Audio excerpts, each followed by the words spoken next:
Setelah kita memahami paradigma bahwa konsep dasar hakikat diri manusia adalah pada ruh, pada jiwa, pada psikhe, sekarang kita akan membahas tentang kolbu. Di dalam bahasa Arab, kolbu itu mengandung dua makna. Ada kolbu dalam arti fisik. Hadisnya mengatakan demikian, populer memang. Wa inna fil jasadi mudghah, sesungguhnya di dalam tubuh, di dalam badan manusia ada segumpal daging. Idza salahat saluhal jasad kulluh wa idza fasadat fasadal jasad kulluh. Kalau gumpalan daging itu baik, bagus, seluruh jasad akan bagus, dan kalau gumpalan daging itu rusak, seluruh jasad akan rusak. Ala wahyal qalbu. Gumpalan daging itulah kolbu. Nah, kolbu di sini, kolbu berupa gumpalan fisik, gumpalan daging, ya, secara fisik. Yang di Indonesia orang banyak menerjemahkannya hati, padahal dalam bahasa Arab hati itu kibdun. Orang Mesir menyebutnya kibdatun, dimuannaskan, difemininkan gendernya. Jadi kalau hati dalam bahasa Arabnya adalah kibdun, maka kolbu bukan hati. Dan sesungguhnya dalam bahasa Arab kolbu itu adalah jantung. Kolbu secara fisik jantung. Di dalam Wikipedia yang Arabik pun dikatakan kolbun wa adun adoliyun mujawwafun. Kolbu itu adalah organ tubuh yang banyak mengandung otot dan bentuknya berongga. Di dalamnya ada ruang yang tugasnya yadfa'ud dam, memompa darah, domina jihazid dauran, di dalam sistem sirkulasi. Jadi kolbu secara fisik jantung. Tetapi ada kolbu dalam arti yang kedua, yang juga dijelaskan oleh Nabi Muhammad SAW dalam hadisnya riwayat Ibnu Majah. Innal mu'min idza adnaba kanat nuqtatun sauda fi qalbi. Orang beriman itu sekali dia berbuat jahat akan terbentuk bercak hitam di dalam kolbunya.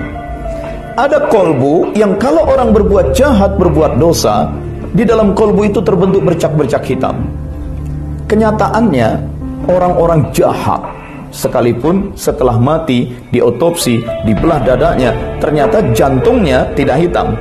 Kolbu secara fisik, jantung, meskipun itu milik orang jahat, tidak hitam. Lalu kolbu yang menghitam karena banyaknya dosa, itu kolbu yang rohani. Pusatnya ruh, intinya ruh.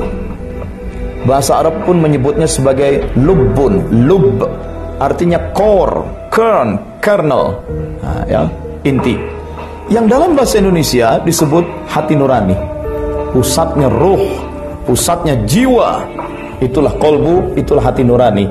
Yang di dalamnya ada keyakinan, ada iman, ada cinta kasih, solidaritas, ada kemauan, ada kejujuran, ada keberanian. Apa orang Jawa dan orang Sunda menyebutnya? Orang Jawa, orang Sunda menyebutnya dengan istilah manah.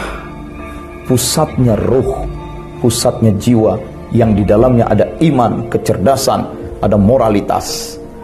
Orang Batak menyebutnya roha. Orang-orang Cina yang berbahasa Kek, bukan Cina Mandarin, bahasa Kek menyebutnya yongsim. Dan orang-orang Dayak di dekat perbatasan Malaysia, di Kalimantan itu, menyebutnya dengan istilah Otin Ausop.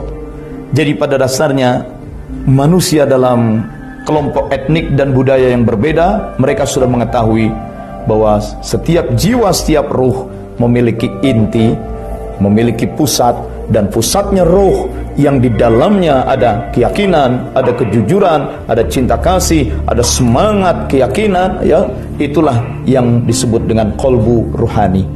Bahasa Indonesianya hati nurani, atau manah, atau roha, atau yongsim, atau otin also.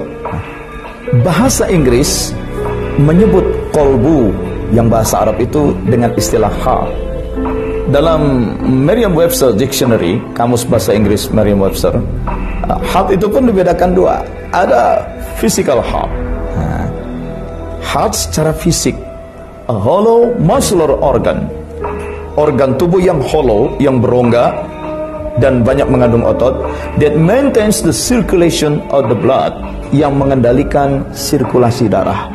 Maka heart di sini, heart secara fisik itu artinya jantung. Tetapi ada heart yang disebut spiritual heart, heart yang rohania, once innermost character, once innermost character, bagian terdalam dari karakter atau sumbernya karakter, sumbernya personality, sumbernya intellect, inclination, sumbernya feelings, perasaan, sumbernya emosional or moral.